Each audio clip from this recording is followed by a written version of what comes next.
Bonjour à tous, merci de nous avoir rejoints à ce troisième webinaire CJBAT qui va traiter sur le sujet de la condensation. Nous allons être ensemble pendant une quarantaine de minutes, une petite heure, durant lesquelles nous allons faire un exposé, durant lequel vous avez la possibilité de répondre et de poser vos questions. C'est nous qui allons essayer d'y répondre aux questions via le chat. Donc nous accorderons soit un temps au milieu, soit un temps à la fin, on verra, à la réponse aux questions. Pour animer ce webinaire, j'ai le plaisir d'être en compagnie d'Héloïse. Héloïse, qui est ingénieure efficacité énergétique chez GRDF et qui est aussi experte que moi sur le sujet de la condensation, comme quoi l'expertise chez GRDF ne se situe pas qu'au siège à Paris, mais se situe aussi en région et se décline aussi au féminin. Je vous présente à mon tour Olivier Brogy. Olivier qui est référent efficacité énergétique chez CJBAT. CJBAT est la marque de GRDF sur l'information technique et la réglementation, sur le gaz naturel évidemment. Vous avez peut-être déjà vu Olivier Brogy qui était dans le premier webinaire de CJBAT de 2020 qui traitait de la réglementation ICPE. Voilà, je ne sais pas si vous avez remarqué, mais avec Héloïse, on est habillé de deux couleurs différentes. Elle est habillée tout en vert, je suis habillé tout en bleu. Le gaz est en train de vivre sa révolution, sa troisième révolution industrielle avec le biométhane. Donc Héloïse représente vraiment la nouvelle génération, le biométhane, le gaz vert, et moi plus l'ancienne école. Alors on va pouvoir lancer la présentation maintenant et rentrer dans le vif du sujet. Donc la condensation, pourquoi faire un webinaire sur la condensation ? Parce que bon, tout le monde sait ce que c'est avec la condensation, tout le monde la maîtrise et pourtant les performances ne sont pas toujours au rendez-vous. Et beaucoup de chaufferies n'ont en fait peu de chance ou pas de chance de pouvoir condenser parce que l'hydraulique a des problèmes, etc. ou freine complètement la condensation. Donc un webinaire où on va dire des choses qui vont sans dire mais qui vont mieux en les disant. Vous noterez aussi la petite loupe avec le Objectif 105. Objectif 105, c'est un clin d'œil vers un de vos confrères bureaux d'études qui vise avec ça un label de performance autour de ces chaufferies, donc une espèce d'offre, un peu comme le label Effilience qu'on avait pu créer à une époque. Et lui, il assure donc 105% de rendement sur ses chaufferies de façon annuelle. Voilà, c'est un petit clin d'œil qu'on voulait lui faire ici aussi. Donc rappelons d'abord ce qu'est le principe de la condensation dans une chaudière. Lors de la combustion du gaz naturel avec de l'air dans des proportions stoichiométriques, on atteint un rendement théorique qui est de 100% sur PCI. Pour aller plus loin et maximiser cette performance, on va venir récupérer la chaleur latente contenue dans les produits de combustion en venant les mettre en contact d'une source froide qui sera à température de rosée ou inférieure. Donc à cette température-là, l'eau contenue dans les produits de combustion va venir condenser.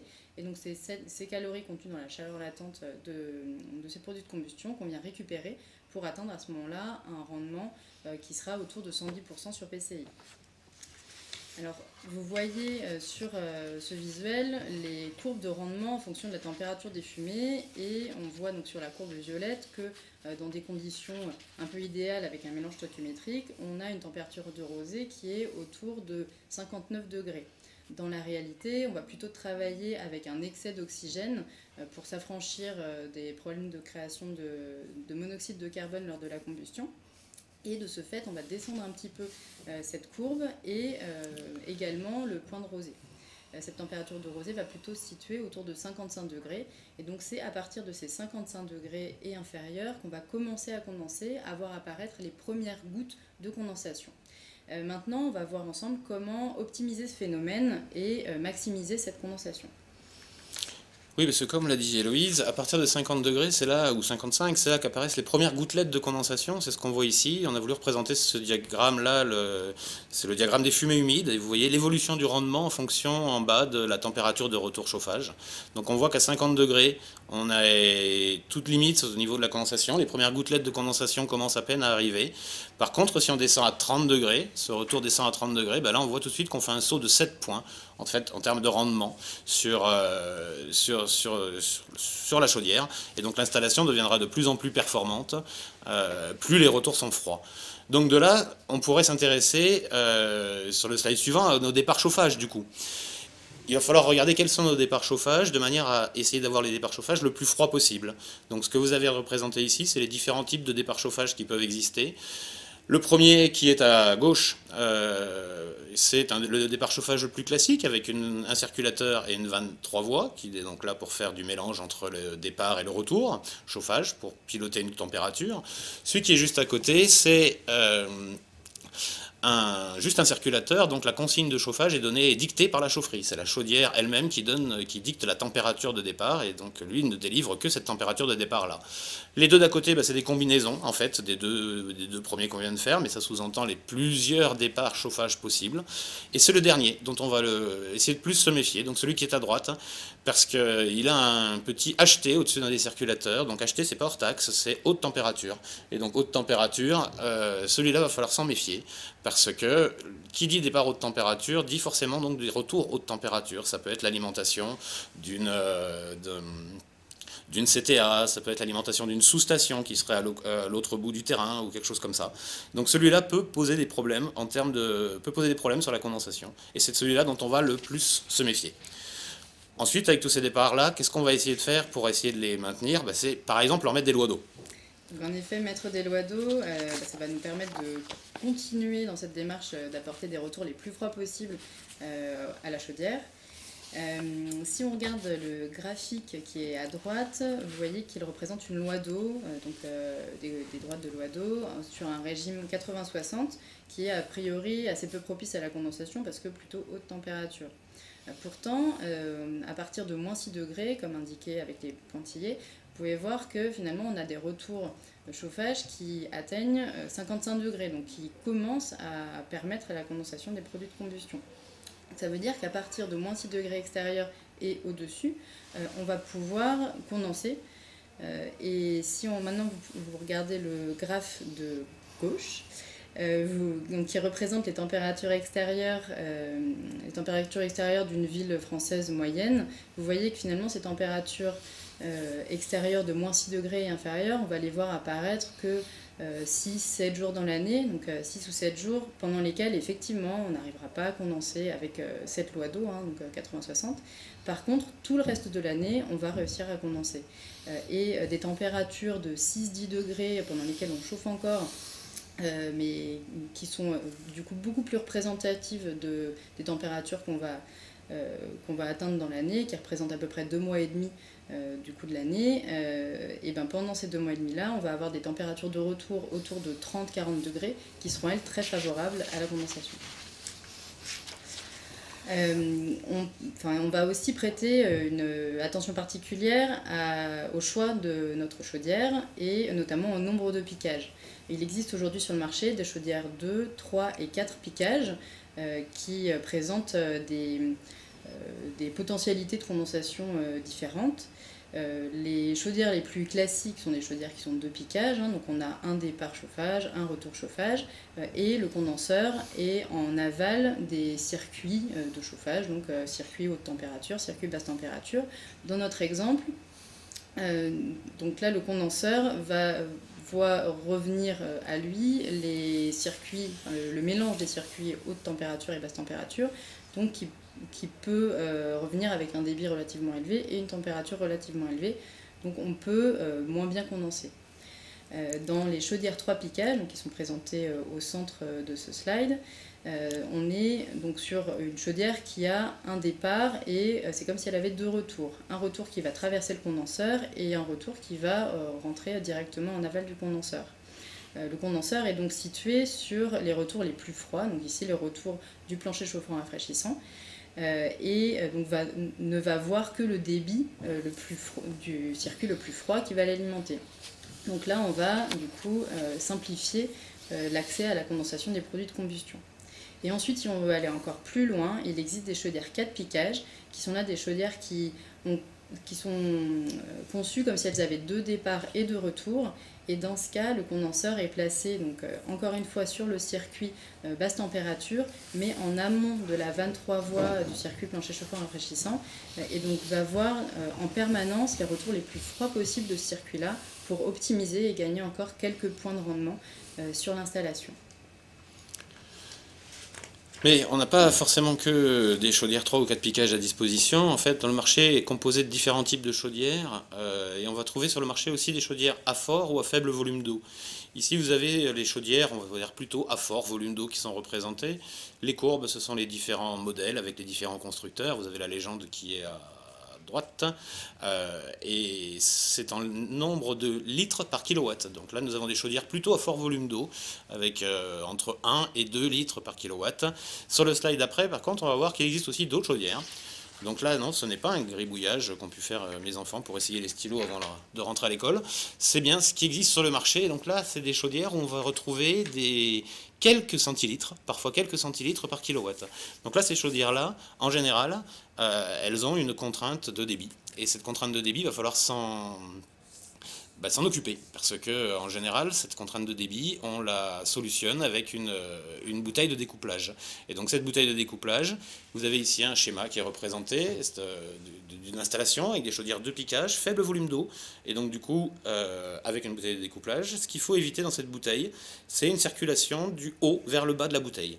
Donc il faut à tout prix éviter ça, parce que ça viendrait mélanger donc, le départ chaudière, qui peut être haute température, vers le retour. Ça viendrait faire un mélange à ce niveau-là, et donc freiner la condensation de la chaudière. Donc dans ces cas-là, qu'est-ce qu'on fait? Eh bien, ce qu'on va essayer de faire, c'est le titre du slide, on va essayer d'épuiser le chaud.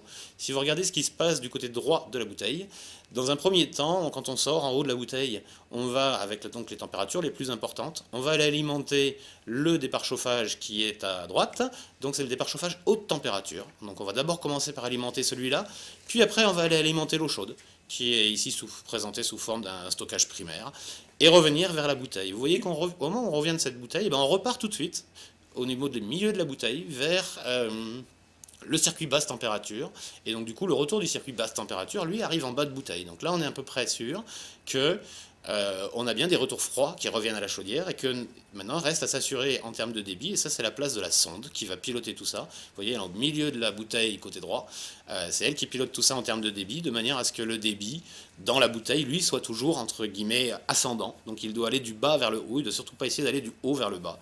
Et du coup ça fait la chaudière, voit du coup arriver un gros delta T sur son installation. Mais c'est comme ça qu'on arrive à faire donc de la condensation aussi avec ces chaudières à faible volume d'eau qui nécessite une bouteille. Alors vous avez vu qu'il faut vraiment travailler à avoir des régimes de température de retour les plus bas possibles. C'est encore illustré sur le graphe présenté. Donc, le graphique représente les rendements des chaudières en fonction de la température de retour. Les courbes, les rendements seront les plus élevés sur la gauche, donc avec des températures de retour les plus froides. Mais ce que vous pouvez voir également, c'est qu'il n'y a pas que la température de retour sur laquelle on peut jouer, il y a également les taux de charge, parce que les chaudières à condensation sont plus performantes à faible taux de charge qu'à leur puissance nominale. Donc ça, vous le voyez illustré sur les différentes courbes. Donc on a une courbe à 25% de taux de charge qui est la courbe jaune, et donc on descend en augmentant le temps de charge jusqu'à arriver à celle à 100% de taux de charge en bas. Donc ce qu'on peut voir ici, c'est que finalement, si on travaille à une température de retour de 35 degrés avec une puissance à 100% de une chaudière à 100% de sa puissance, on va atteindre un rendement de 100%, alors que si on travaillait avec deux chaudières à 50% pour la même température de retour, on aurait un rendement de 106%. Donc on gagne 6 points de rendement en travaillant avec une cascade de chaudières plutôt qu'avec une seule et même chaudière. Il y a d'autres avantages à travailler avec une cascade de chaudières. Vous le savez tous, mais je vais quand même prendre le temps de le rappeler. Ça permet d'avoir une chaudière en secours. Ça permet de travailler avec une gamme de modulation qui sera bien plus étendue, parce que les chaudières modulant à un sixième de leur puissance nominale, par exemple, 6 ou 10 dixièmes, ou 1 dixième, pardon, 1 sixième, 1 dixième, on va pouvoir baisser de fait le démarrage de la modulation des deux chaudières. Et puis également, on va pouvoir jouer sur la permutation entre les chaudières, et du coup déjà limiter les courts cycles, et puis avoir une moindre usure du matériel. Alors, ça permet de se poser un peu la question de la surpuissance, parce qu'en général, quand on travaille avec une cascade de chaudière, on va dimensionner les chaudières un petit peu au-delà de la puissance de 100% nécessaire. Et puis, on sait aussi que lors de la conception de ce type d'installation, on a tendance à prendre des coefficients de surpuissance, des coefficients en plus pour être sûr de pouvoir assurer les besoins des futurs occupants. Donc ça nous fait un peu se poser la question de finalement cette surpuissance, est-ce qu'elle est bénéfique, négative pour la performance de l'installation. Là-dessus, Cegibat a mené une étude il y a 2 ans avec le CETIAT pour justement quantifier la perte éventuelle de performance liée à un surdimensionnement de l'installation. Donc différentes puissances de chaudière ont été étudiées pour une puissance normalement à puissance P.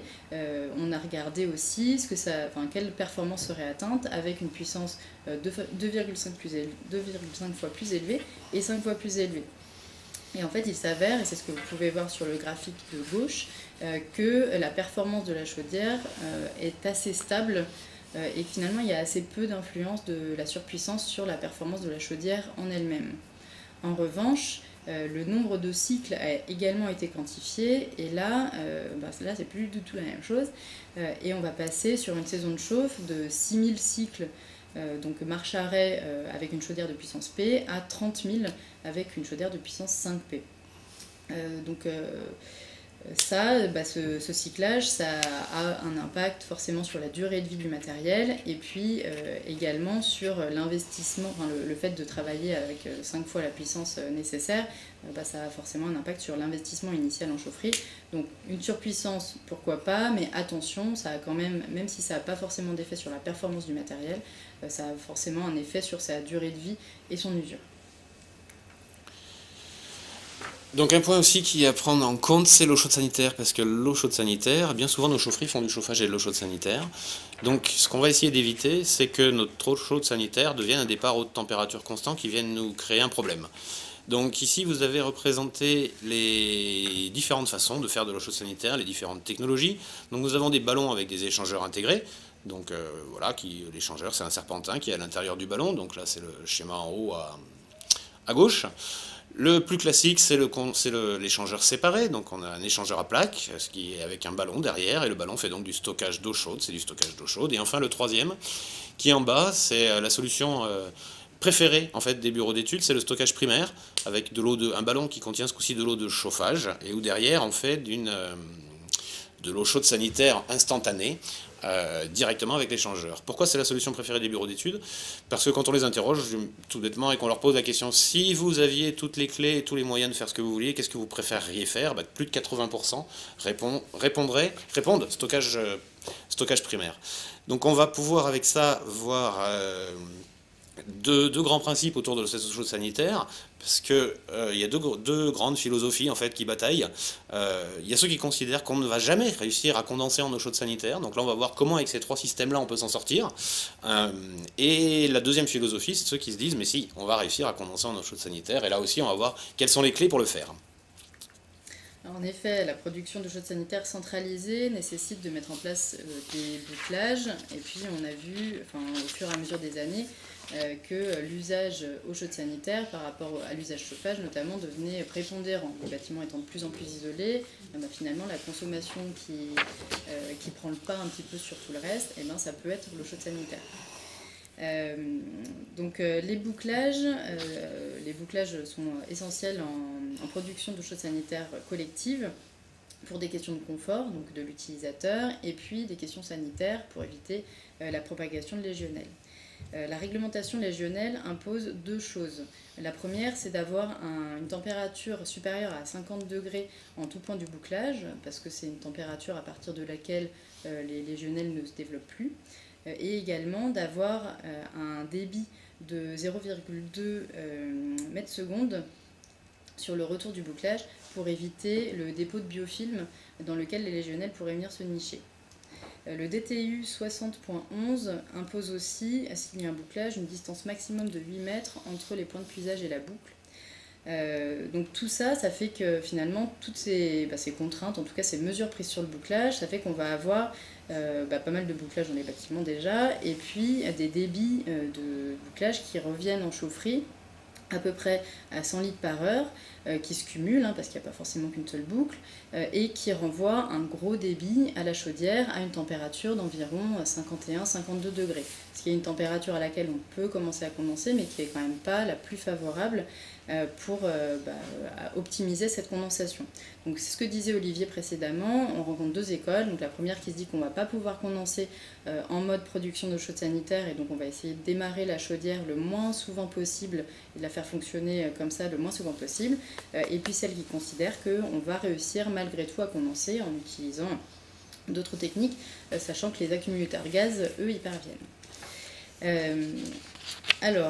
Donc si on se dit dans un premier temps que finalement c'est compliqué de condenser en mode production d'eau chaude sanitaire, qu'est-ce qu'on peut faire pour limiter l'utilisation de ce mode-là par la chaudière? La première chose, c'est qu'on peut utiliser des gros ballons, des ballons de gros volume qui vont d'une part combattre les pertes de bouclage parce qu'ils sont suffisamment gros pour avoir suffisamment d'eau chaude pour les combattre, et puis stocker de l'eau froide en bas de ballon, donc de l'eau froide qui revient par exemple des micropuisages, qui elle va être utilisée pour assurer l'échange et du coup être réchauffé et remonter le ballon en température. Ça veut dire aussi du coup que la chaudière va voir un échange avec une température basse, et donc là qui sera plus propice à la condensation. Un ballon est également mieux isolé qu'une chaudière, ce qui permet de garantir les performances globales de l'installation. Un autre point qu'on va regarder, une fois qu'on a mis en place un gros ballon, c'est la mise en place on l'aime pas, mais d'un mitigeur en chaufferie. Personnellement, moi je suis assez pour le mitigeur en chaufferie, tout le monde ne l'est pas, mais il donne l'avantage de réduire considérablement les débits de bouclage qui vont repartir vers le ballon. En effet, quand on a un ballon où on stocke à 60 et qu'on veut faire du départ à 55, ce 55 c'est le résultante de un peu de 60 qui sort du ballon et par le mitigeur, beaucoup de 51-52 qui reviennent du bouclage et qui vont vers le mitigeur et non pas vers le ballon. Quand on fait le calcul, c'est une équation à deux inconnues, hein, c'est assez facile, on se rend compte que 51% du débit de bouclage revient vers le mitigeur et seulement 44% revient vers le ballon. Donc la mise en place du mitigeur en chaufferie, elle a cet énorme avantage-là de casser et de diviser quasiment par deux, enfin même par plus que deux, le débit qui va revenir vers le ballon et qui va donc demander à notre chaudière de redémarrer plus souvent. Autre point qu'on va regarder, c'est autoriser l'arrêt des circulateurs de l'échangeur. Pour autoriser cet arrêt, donc là, il faut lire la notice, il faut arriver dans les petites lignes, parce que sur certains petits ballons et petits échangeurs, ces pompes, elles fonctionnent 24-24. Il faut pouvoir sélectionner des échangeurs où l'arrêt de cette circulation est possible, parce que comme on a mis des gros ballons, le gros ballon est censé gérer le bouclage pendant un certain temps, il faut que le mode eau chaude sanitaire, du coup, s'arrête, et que ces pompes s'arrêtent. Et du coup, la chaudière, elle, peut continuer à aller travailler sur le circuit de chauffage. Alors ensuite, on va faire attention au positionnement des sondes du ballon. Et on conseille de positionner au moins 2 sondes et de stocker la pointe 10 minutes en haut du ballon. Donc la première sonde qui va être positionnée en haut de ballon, elle va piloter la mise en route du mode production d'eau chaude sanitaire de la chaudière. Donc dès qu'elle va voir arriver une température inférieure à sa température de consigne, elle donnera la consigne à la chaudière de se mettre en route, ce qui permet d'avoir un volume du coup de pointe 10 minutes qui est au-dessus, qui soit toujours chaud. Et ensuite, une sonde qui sera plutôt positionnée en bas de ballon, qui elle va piloter l'arrêt du mode de production d'eau chaude sanitaire une fois que le ballon sera chauffé dans son intégralité.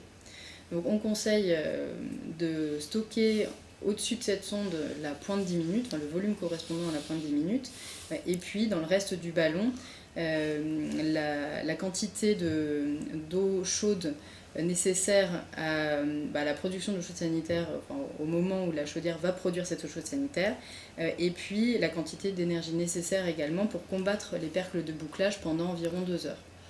Donc ça veut dire que finalement on se retrouve avec des gros volumes de ballons, parce un volume de pointe 10 minutes pour un immeuble de 40 logements, on est à peu près sur 600 litres. Vous voyez qu'il y a quand même plus de volume qui est stocké dans ce ballon, donc on est sur des ballons qui font 1,5 m3, 2 m3, pour encore une fois 40 logements, c'est des gros volumes de stockage. Alors on n'est pas les seuls à le dire, hein. Le Caustic, alors en partenariat avec CGBAT, l'ADEME et EDF, ont sorti un guide il y a 2 ans sur le dimensionnement des systèmes de production d'eau chaude sanitaire en logement et propose une formule de dimensionnement de ces mêmes ballons. Et donc vous la voyez qui est citée donc, sur la droite de vos écrans. Donc là on est sur des volumes de ballons qui sont dimensionnés, alors encore une fois un petit peu sur le volume de la pointe 10 minutes, mais là on multiplie ce volume par 2,4, donc on arrive à peu près à ces mêmes volumes de ballons que ce que je disais précédemment. C'est une formule qui est empirique, qui a été proposée dans le guide, et l'ensemble des acteurs est d'accord et partage ce constat-là. En tout cas, voilà, n'hésitez pas à travailler avec des gros ballons de stockage. Et alors, si le ballon de stockage est trop petit, si finalement dans la chaufferie qui a été laissée par l'architecte ou par les différents acteurs est trop petite, comment est-ce qu'on peut faire si on n'a pas la place de mettre un gros ballon? À ce moment-là, on peut travailler avec une chaudière 3 piquages. Donc, vous voyez sur le schéma, on a donc 2 retours qui arrivent à la chaudière, un retour basse température qui est en bas de la chaudière et un retour haute température qui arrive sur le côté. Entre ces 2 retours, il y a une vanne qui est normalement fermée en hiver pour justement éviter qu'il y ait un mélange. Et le condenseur ne sera alimenté que par le retour basse température pour optimiser cette condensation. Attention, en tout cas, ne pas oublier d'ouvrir la vanne en été pour que le condenseur continue à être alimenté même quand il n'y a pas de chauffage. Donc voilà, si on regarde ces différents points, en fait, qu'est-ce qu'on vient de dire? Qu'on utilisait des ballons conséquents, qu'on utilisait un mitigeur en chaufferie, qu'on autorisait l'arrêt des circulateurs, qu'on allait piloter le mode ECS avec 2 sondes, une pour démarrer et une pour l'arrêter au moment où on est vraiment sûr d'avoir complètement rechargé le ballon. Et parfois, peut-être, dans l'obligation d'utiliser des chaudières 3 piquages. Ça, c'était pour la stratégie. On ne condense pas en mode ECS. Enfin, c'est la croyance, on ne condense pas en mode ECS. Là, on change de croyance. Et on va ce coup-ci essayer de condenser, on va même y arriver, condenser en production de CS. Donc la première chose qu'on va faire là-dessus, c'est n'ayons pas peur de mettre des plaques à notre échangeur. Pourquoi? Parce que ici vous avez un exemple qui réussit à satisfaire un besoin sur un immeuble théorique. Donc on arrive à satisfaire le besoin avec un échangeur de 46 kW et un ballon de 1500 litres. Là on arrive à satisfaire notre besoin.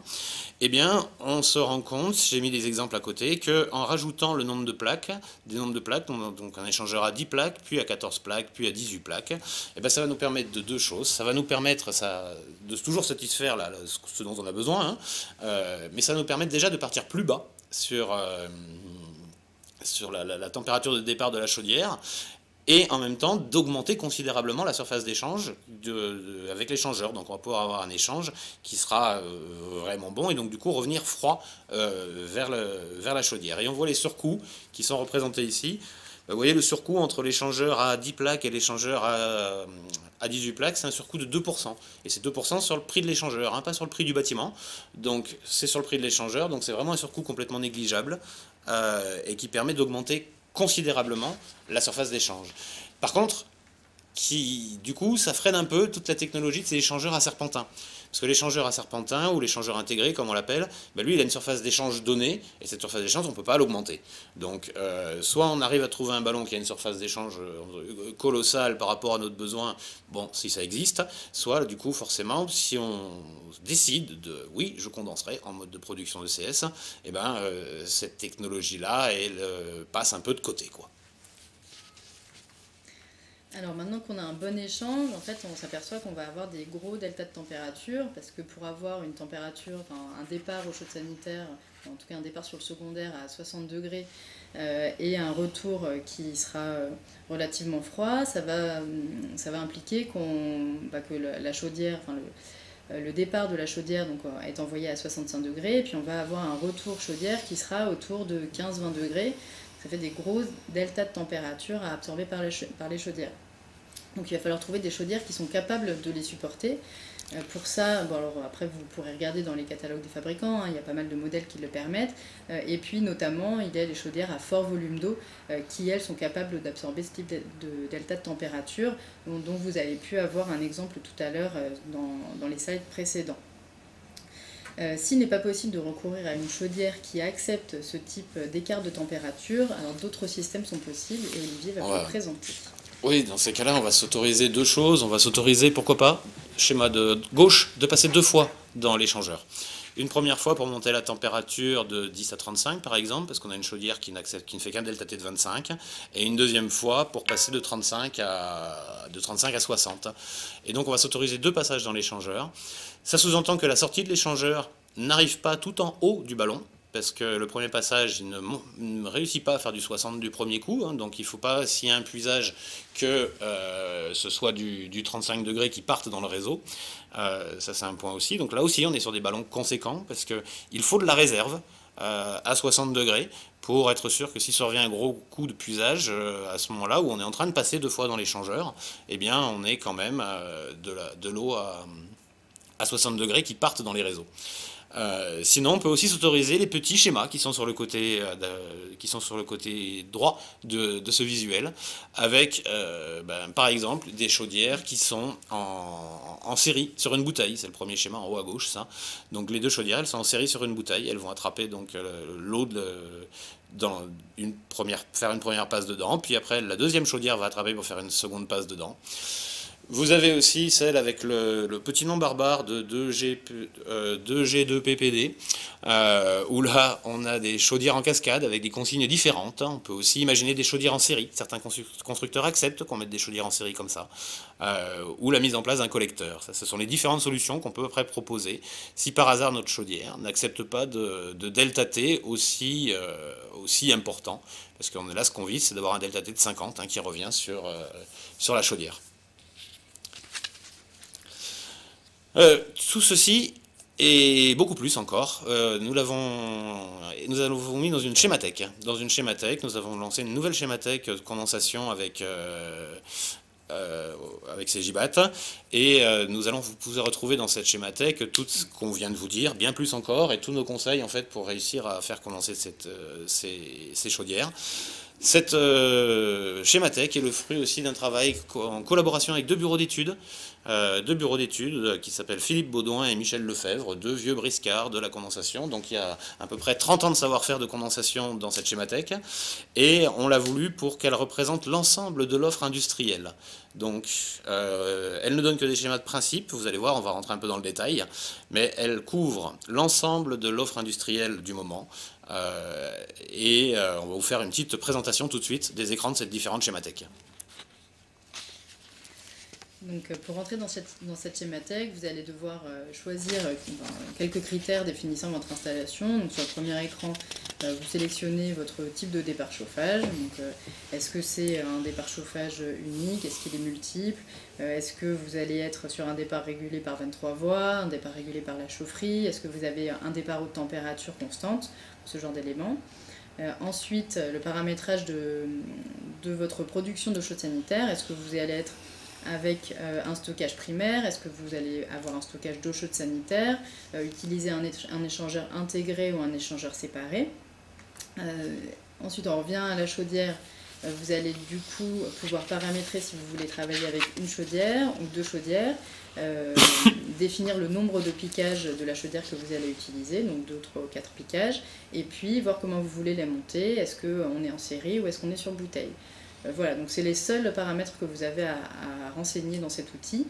Et puis ensuite, donc vous appuyez sur envoyer les résultats, et vous allez obtenir quelque chose qui ressemble à ça, donc avec un schéma de principe qui va être affiché, qui vous reprend finalement l'ensemble des caractéristiques que vous avez rentrées, et vous définit un schéma qui sera en accord avec l'installation que vous souhaitez faire.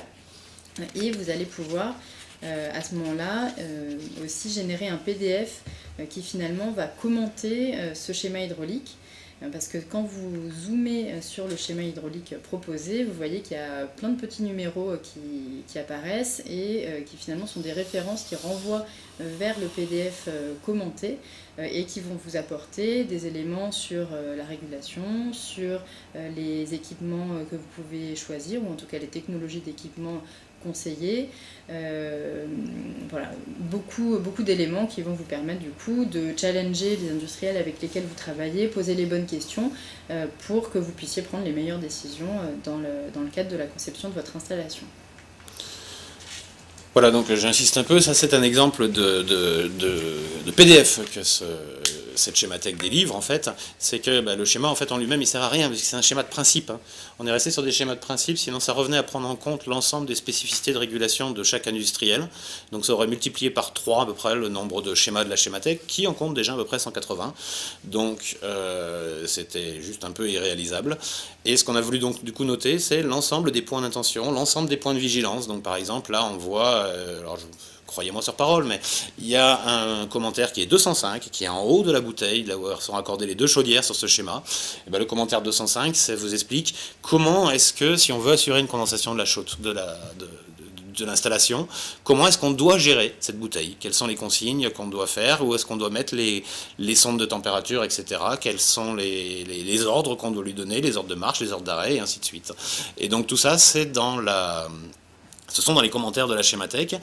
Et cette schémathèque, en fait, forte de ses commentaires, elle a pour but après d'aller challenger la discussion que vous allez pouvoir avoir avec les bureaux d'études pour leur vérifier avec eux que oui, leur régulation fonctionne bien comme ça, que oui, la sonde, ils la mettent bien à tel endroit, que oui, ça va bien se piloter comme ci, comme ça, etc., etc. Et voir avec eux quelle est la solution la plus adaptée sur leur offre, ce coup-ci à eux, avec leur schéma de régulation à eux. Comment est-ce qu'on peut réussir à faire ça tout en tenant compte de tous ces bons conseils. Pour aller plus loin, on a dit beaucoup de choses, mais il y a encore pas mal de choses sur le site Cegibat. Il y a des dossiers techniques, on va retrouver des dossiers techniques, on va retrouver des livres blancs. On a aussi fait des débats sur le sujet, des débats Cegibat sur la dimensionnement, à chaque bureau d'études sa méthode, parce que oui c'est comme ça, chaque bureau d'études a sa méthode, donc dimensionnement, chaque bureau d'études sa méthode, c'est un bon sujet de discussion. Bien évidemment, vous allez retrouver cette schémathèque dans la rubrique outils du site Cegibat. Voilà, on en a à peu près terminé avec ce qu'on voulait vous dire, donc merci déjà de nous avoir supportés jusque-là. Premier point. Et merci Héloïse de m'avoir aidé là-dedans. On va essayer maintenant de regarder vos questions et de passer un petit moment dessus. Ah si, petit coup de pub quand même avant. Je vous invite le 25 mars suivre encore sur un sujet d'eau chaude sanitaire, mais une émission Cegibat autour du besoin ECS en tertiaire qui aura lieu donc le 25 mars. Voilà, j'en ai fini pour ma pub. Et maintenant aux questions. Alors, vous en avez posé quelques-unes. Tiens Héloïse, je te donne la première, hein, on va faire ça, galanterie. Si j'ai une chaufferie où j'ai un espace contraint et où bien souvent je ne peux mettre qu'une seule chaudière, est-ce que ça va me freiner la condensation? Alors, effectivement, aujourd'hui, on a, pour des questions de rentabilité, d'espace, etc., on a souvent des petites chaufferies dans lesquelles on peut, et du coup, qu'on ne met qu'une seule chaudière. On a vu que c'était quand même plus intéressant de pouvoir travailler avec une cascade de chaudières, donc de multiplier ou en tout cas au moins de doubler le nombre de chaudières pour pouvoir avoir une modulation du taux de charge, pour pouvoir moduler aussi sur la puissance de la chaudière et puis pour travailler sur une moindre usure du matériel. Surtout également, j'insiste, on a pas mal discuté du volume du ballon qui est important, donc prévoyez, si vous le pouvez, une place suffisante pour mettre un ballon conséquent. Pour autant, même si on est dans un espace contraint, on va pouvoir travailler suffisamment bien pour condenser. Déjà parce que les chaudières sont aujourd'hui quand même de plus en plus compactes. Aujourd'hui, 2 petites chaudières murales, ça prend pas beaucoup de place. Donc ça doit pouvoir être installé malgré tout. Ensuite, on peut avoir recours aussi aux chaudières triple piquage, qui du coup ne mettre à ce moment-là qu'une chaudière, mais travailler que sur un retour froid pour avoir une bonne condensation. Et puis pouvoir utiliser un petit peu tous les autres outils dont on a parlé aujourd'hui, mettre des lois d'eau pour pouvoir condenser, etc. Donc oui, il y a des solutions, même si on peut mettre qu'une seule chaudière et qu'on est dans un espace contraint, on va pouvoir travailler sur la condensation. Après, il y a plein d'autres clés dont on a parlé aujourd'hui qui vont vous permettre de condenser, et puis plus vous avez de place en chaufferie, plus ça sera simple de les appliquer. Olivier, merci Aloïse. Oui, alors moi j'en ai pris une. Est-ce que vous avez des marques et des modèles de chaudières 4 piquages? Alors citer des marques, c'est toujours compliqué ça, hein, mais en fait les chaudières 4 piquages, elles existent sous deux aspects. Vous allez pouvoir avoir des chaudières avec un condenseur externe qui est derrière une chaudière à condensation, et un condenseur où tout est packagé. Alors, dans la famille tout packagé, on va retrouver les chaudières Varmax de chez Guillot. Ensuite, avec des condenseurs externes, beaucoup en proposent. De Dietrich en propose, Wiesmann en propose, et d'autres. Hein. Ne m'en veuillez pas si je n'ai pas cité votre marque.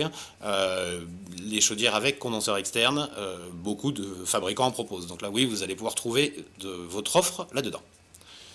Alors, est-ce qu'on a d'autres questions? Alors oui, on a d'autres questions, notamment donc, une qui demande, en cas de deux chaudières, est-ce que seule une des deux est à condensation? Alors c'est vrai que c'est des montages qu'on a pas mal vus ces dernières années, il y a quelques années en tout cas, d'avoir une chaudière à condensation et une chaudière basse température.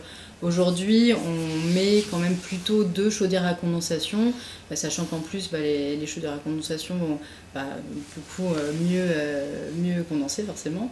Et puis que on va mieux condenser, et oui, qu'elles ont des plages de modulation également qui sont élevées, et donc on va pouvoir maximiser la performance des installations. Olivier, est-ce qu'on a une autre question? Oui, alors j'ai celle-là, quelqu'un qui nous demande c'est quoi la notion de taux de charge d'une chaudière, et c'est quoi la notion de cascade? Oui, alors c'est important de revenir dessus. Oui, la notion de taux de charge sur une chaudière, c'est que la chaudière, elle est capable de moduler d'une puissance mini à sa puissance maxi. Donc si on prend une chaudière de 100 kW par exemple, on va dire qu'elle peut moduler de 10 kW à 100 kW. Donc c'est ça qu'on appelle la plage de modulation de la chaudière. Ensuite, la cascade, c'est quand on met deux chaudières. Et quand on met deux chaudières, ce qu'on va essayer de faire, c'est d'essayer de les faire fonctionner en même temps pour avoir des taux de charge plus bas. Donc ce qu'on va essayer de privilégier, c'est ce qu'il y avait, c'était le graphe à 4, qu'a présenté Héloïse tout à l'heure, il y avait 4 courbes, d'essayer de faire fonctionner les deux chaudières à des taux de charge plus faibles, parce que c'est ainsi qu'elles auront tous les deux leur meilleur rendement. Donc plutôt que d'en faire fonctionner une à fond, on va plutôt les faire fonctionner toutes les deux à puissance partielle pour qu'elles aient un meilleur rendement. Donc c'est ça la notion de cascade et la notion de modulation. Merci Olivier. Mais de rien. Donc une autre question, alors pardon, je la lis du coup, concernant... Pardon, est-ce que c'est pas très bien posé?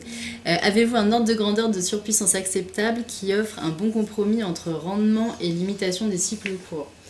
Alors c'est vrai qu'on a parlé de surpuissance, on a vu qu'avec une puissance 5 fois supérieure à la puissance classique, enfin la puissance de base en tout cas, on ne perd pas en performance, mais que par contre on augmente beaucoup les courts cycles. Ça c'est une vraie question, parce que finalement on ne sait pas forcément si on est surpuissant ou pas, on ne le sait pas toujours, parce que finalement à force de prévoir des marges de sécurité de plus en plus élevées, on a tendance à être surpuissant, et ça dépend vraiment de la technique de dimensionnement du bureau d'études. C'est un petit peu ce que disait Olivier tout à l'heure, le dimensionnement d'une installation, il est très variable en fonction de qui le réalise. Il y a quelques années, on avait d'ailleurs, CGIBAT avait mené une étude auprès de plusieurs bureaux d'études, une trentaine de bureaux d'études si ma mémoire est bonne, pour leur demander un petit peu sur un bâtiment donné comment ils allaient dimensionner leur installation. Et finalement, on avait vu que justement, on était dans ces gammes de puissance entre P et 5P. Et finalement, on ne sait même pas si le bureau d'études qui avait donné la puissance minimum c'était pas déjà une puissance qui était surpuissante, parce que finalement, tant que l'installation marche et qu'il n'y a pas de plainte des occupants, on sait qu'on est au moins suffisamment puissant. Par contre, on ne sait pas si on est déjà surpuissant. Donc c'est une question qui est intéressante. Aujourd'hui, on ne peut pas y apporter de réponse simple, malheureusement. Mais en tout cas, c'est un vrai sujet d'arriver à trouver la bonne puissance de l'installation pour avoir la performance qui serait au rendez-vous sans pour autant trop user les machines. Merci Louise. J'ai une autre question, on va prendre celle juste en dessous. Comment déterminer le volume tampon primaire pour faire de l'eau chaude sanitaire instantanée? Alors là, il y a des méthodes qui existent. Il y a une méthode qui existe, c'est le caustique qui l'a édité dans The Guide Rage sur le sujet. Donc là, c'est un dimensionnement qui doit satisfaire le moment le plus important de l'eau chaude sanitaire. Donc il faut que le couplage puissance chaudière et volume primaire satisfassent ce qu'on appelle la pointe de 10 minutes. Donc il y a assez d'énergie dans tout ça pour pouvoir passer la pointe de 10 minutes. Donc ça vous donne un premier volume de ballon. Et ensuite, moi je rajouterai, toujours on rajoute une couche, c'est de se vérifier que ce volume de ballon est capable, comme l'a dit Héloïse tout à l'heure, de gérer le bouclage pendant 2 heures. Donc là, c'est une autre quantité d'énergie. Il faut s'imaginer qu'à ce moment-là, il n'y a pas de puisage, il n'y a que du bouclage qui revient. Il faut que le ballon soit en capacité, avec la charge d'énergie qu'il a, de gérer ce bouclage pendant 2 heures. Donc ça peut vous donner un autre volume de ballon que les deux premiers, puis on prendra le plus grand entre les deux. Alors, une nouvelle question. Pouvez-vous réexpliquer l'intérêt de la deuxième sonde ECS en bas de ballon? T'avais été clair pourtant. Allez, recommence. Non, je recommence parce que du coup c'est important. En effet, c'était sur le slide dans lequel on parlait d'utiliser 2 sondes pour piloter le mode de production d'eau chaude sanitaire. Donc 2 sondes positionnées sur le ballon. Une sonde en haut de ballon, donc juste en dessous du volume de stockage de la pointe 10 minutes, qui elle met en route la chaudière en mode production d'eau chaude sanitaire. Et la sonde qui sera en bas de ballon, elle va voir, en fait, elle va mesurer la température du bas du ballon, et dès qu'elle verra que la température est suffisamment chaude, elle va arrêter, elle va envoyer la consigne à la chaudière de s'arrêter, parce que finalement ça veut dire que le ballon sera complètement chargé et suffisamment en température pour arrêter le mode de production d'eau chaude sanitaire. À ce moment-là, la chaudière ne travaillera donc plus qu'en chauffage et se remettra de nouveau facilement à condenser. Est-ce que c'est bon, Olivier, pour la prochaine question? Oui. À partir de quelle température parle-t-on de haute température? Moi, je dirais tout ce qui est supérieur à 60 degrés et qui ne fonctionne pas avec une loi d'eau. C'est-à-dire, il n'y a pas de définition, mais ce serait la mienne. Si je devais en donner une, je donnerais celle-là. Je laisserai sur... Tout ce qui est au-dessus de 60 degrés, il faut faire attention, surtout si on ne peut pas mettre de loi d'eau dessus, et donc c'est du 60 degrés, un départ à 60 degrés constant. 60 degrés ou plus, bien sûr. Je reprends la main. Ouais. Alors, il y avait une question sur le fait de nous contacter, je crois. Je l'ai perdu. Ah si, pardon. Pour avoir des avis du coup sur des montages spécifiques, sur des schémas hydrauliques que vous pourriez avoir. Alors je ne sais pas qui pose cette question, mais peu importe, la réponse sera la même pour tout le monde. Vous pouvez contacter alors votre interlocuteur GRDF préféré, si vous en avez un. Et du coup mes collègues en région, les ingénieurs efficacité énergétique sont répartis dans l'ensemble des régions de France de GRDF. Vous pouvez retrouver nos coordonnées sur le site de CJBAT. Et puis sinon, si vraiment vous êtes désemparé et que vous n'avez pas d'interlocuteur du tout, vous pouvez poser une question du coup directement dans la zone de commentaires de la Schématech CJBAT, et puis on reprendra contact avec vous pour discuter de votre sujet. Ouais, moi ce serait une question, mais je suis pas sûr de la comprendre. Pourquoi ne pas évoquer la production instantanée? Comment sont gérés les chocs thermiques réglementaires supérieurs à 55 pour les très gros ballons? Alors, je sais pas, je pense que ce monsieur parle d'instantané, mais c'est de l'instantané, ce serait du 100 ballons. Donc avec une chaudière qui, 100 ballons, serait capable de faire de l'instantané. C'est pas la préférence, on va dire, des chaudiéristes, parce que ça fait des gros monstres de chaudière, parce que si on fait de l'instantané, la chaudière est taillée pour faire le 10 minutes, donc elle a grosse puissance. Par contre, au moindre ouvrage de robinet, ouverture de robinet, ben, elle se met en route. Donc ça, c'est pas des solutions qui sont préconisées par les fabricants, et les fabricants sont plutôt assez tous d'accord pour dire mettez-moi quand même quelques ballons ou des ballons de stockage primaire pour en encaisser une partie, de manière à ce que ma chaudière ne se mette pas en route tout le temps, ni même pour des micro-puisages. Je pense que je suis pas sûr que c'était ça la question, mais oui, en tout cas c'était ma réponse. Alors, une nouvelle question qui a trait encore aux histoires de surpuissance. Dans le cadre d'une cascade avec surpuissance de 2P, quid du rendement si les besoins sont inférieurs au talon bas des deux chaudières cumulées? C'est un peu les résultats de l'étude qui a été faite avec le CETIAT. Nous, on s'attendait à avoir des résultats de la performance qui se dégrade en fonction du coup, en lien avec l'augmentation de puissance. Et finalement, on voit que c'est pas le cas et que les chaudières, même si elles font des cycles marche-arrêt relativement fréquents, elles ont une performance qui reste au rendez-vous. Elles démarrent finalement à puissance assez faible et à partir de là elles vont moduler et du coup elles ont un rendement qui est mine de rien assez satisfaisant. Par contre elles vont cycler, même s'il n'y a pas forcément d'impact sur la performance de l'installation, elles s'useront plus vite. Voilà. Donc pas de trop d'impact sur le rendement, le fait de cycler et avoir des besoins un peu trop bas. Tant pis, on aura une puissance un petit peu trop importante, mais le rendement sera là. Ok, on va peut-être en prendre une petite dernière. Est-ce qu'une chaudière 3 piquages doit être préférée à chaque fois que le volume de ballon risque de ne pas être assez important?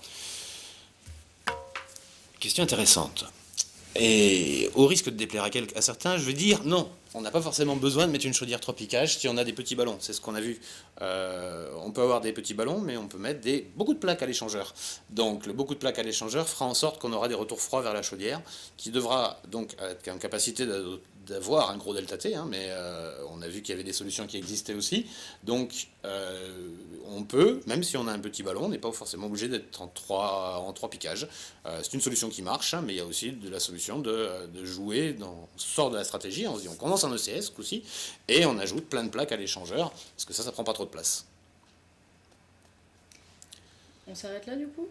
Je pense qu'on a à peu près fait le tour, parce que je vois beaucoup qui... Merci pour cette présentation, donc ça c'est pas des questions. Et puis il reste quelques questions je pense, mais on doit arriver au bout du timing. De toute façon toutes les questions seront traitées par écrit dans un second temps. Oui, tout à fait, oui. On va répondre à toutes les questions que vous avez fait par écrit.